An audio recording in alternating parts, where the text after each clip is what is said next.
Hello, Mommy! For today's video, isamahan nyo naman kami sa first ever dental check-up ni Baby Jella dito sa Kids Mind. Bali 1 PM nga schedule namin mga mi at sinundo nga lang din muna namin si Kuya Jan sa school bago nga kami dumiretso dito. At dito nga kami nagpunta sa Kids Mind Dental Clinic sa Imus branch sa may Patindig Araw. Bali 15 minutes away nga lang to sa amin mga mi at saktong-sakto nga lang din yung pagkadating nga namin dito. Bali nakita ko nga lang dito sa social media mga mi at nakita ko nga na talagang mga professional sila pagdating nga sa ngipin ng newborn hanggang kids. Kaya naman nagpa-appointment na ako agad para nga ma-check yung ngipin ni Baby Jella. At ito nga pagkapasok nga namin dito at talaga namang napakaganda at napaka-aesthetic. Super cute at napaka-friendly nga ng ambience sila dito. Kaya naman itong dalawang bagets ko ay talaga namang feel at home. Meron din kasi sila dito mga educational toys sa may gilid para nga while waiting meron nga sila mapagkakaabalahan o hindi nga sila maboard. At tignan nyo naman itong si Baby Jella medyo shy type pa nung una pero maya-maya din kinuha na nga tong donkey at sinakyan na nga. Tapos maya-maya din pinapasok na rin kami sa isang room pagkatapos meron lang din diniscuss sa akin si Doc kung bakit nga nasisira yung ngipin ng baby. At ayun nga dahil nga sa mga pagkain na sugar at hindi nga natututbrush siya ng maayos. Tinututbrushan ko naman si Baby Jella kaya lang talaga hindi ko nga lang masyado nababrush kasi nga talaga naman nagwawala siya kapag tinututbrushan ko siya. Bali ito nga yung kondisyon ng ngipin ni Baby Jella mga mi at meron nga siyang chip pagkatapos parang ang kinakain yung pinakangipin niya. Super late ko na nga rin siya napansin mga mi kaya naman sobrang nag-worry ako kasi nga medyo malaki na rin yung pinaka-damage niya. Yung iba sinasabi na okay lang daw yan kasi nga baby teeth pa nga lang daw yan. Pero kasi itong si Baby Jella 1 taon pa nga lang at alam nyo naman na medyo matagal pa bago pa nga magpalit ng ngipin. Sabi kasi ni Doc mga mi kapag mga ganitong cases nga daw at 1 taon pa nga lang kapag hindi nga daw naagapan possible nga daw na umakyat sa gums. Bali unang ginawa nga ni Doc dito mga mi chinek niya muna lahat ng mga ngipin pagkatapos kinliling lang din muna niya. After naman mag-cleaning ni Doc naglagay naman siya ng fluoride na good for 3 months. Super galing nga nila mag-handle mga mi at medyo umiiyak nga rin to si Baby Jella kaya lang parang acting lang kasi nga hindi nga siya nagluluha. Para lang siguro nanibago lang din siya na meron ng ibang tao na humahawak nga ng bibig niya. Hindi kasi siya literal na nagwawala mga mi at hinahayaan niya nga lang din si Doc na gawin nga yung dapat niyang gawin. Kaya lang nung una medyo kinakagat nga niya yung kamay ni Doc. Sobrang bilis nga lang din ang procedure mga mi pagkatapos meron nga pa-reward dito si Doc na toys para nga kay Baby Jella. Ano gusto mong toy? You want toy?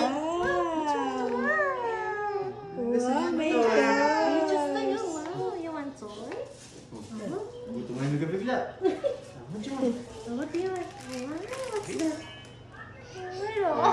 Kaya lang meron yung trust issue to si Baby Jella, kaya naman ako na nga lang ang pumili at meron nga rin silang pa-free na toothbrush para kay Baby Jella. Tapos after naman yan, tinuruan ako ni Doc kung paano nga yung proper way para nga mag-toothbrush. Bali papacheck po na nga rin sana yung ngipin ni Kuya Jan nung nabasag nung nakaraan, kaya lang si Baby Jella nga lang yung nakaschedule ngayon. Kaya naman sa susunod na nga lang siya, tapos sabi nga ni Doc, kailangan na nga rin daw siyang bunutan. Bali nagbayad na nga rin kami mga mi at tingnan nyo naman itong si Doc, talaga naman sinamahan pa kami dito sa labas. Super happy din talaga ako kasi nga ang ganda ng experience ni Baby Jella sa first dental check-up niya. Super friendly din kasi talaga ng mga staff dito, mga mi, at talaga namang napakagaling din ito ni Doc. Kaya naman kung gusto nyo rin mga mi at naghahanap din kayo ng mga professional para nga mag-handle ng mga ngipin ng mga bagets nyo, pwedeng nyo silang kontakin dito nga sa Facebook account nila. Bali ito nga yung mga branch nila, mga mi, meron silang Dasma, Bacoor, Paranaque, Imus, at meron din silang soon to open dito sa may Kawit, Cavite. Tapos ito naman yung pinaka-rate nila para meron lang din kayong idea. At para naman sa clinic schedule nila, mga mi, open sila Monday to Saturday, 9 AM hanggang 4 PM. At tingnan nyo naman itong si Baby Jella, umuwi siya ng masaya dahil nga meron siyang toy. O siya, nga dito na lang muna mga mi. So, in lang. Salamat. God bless!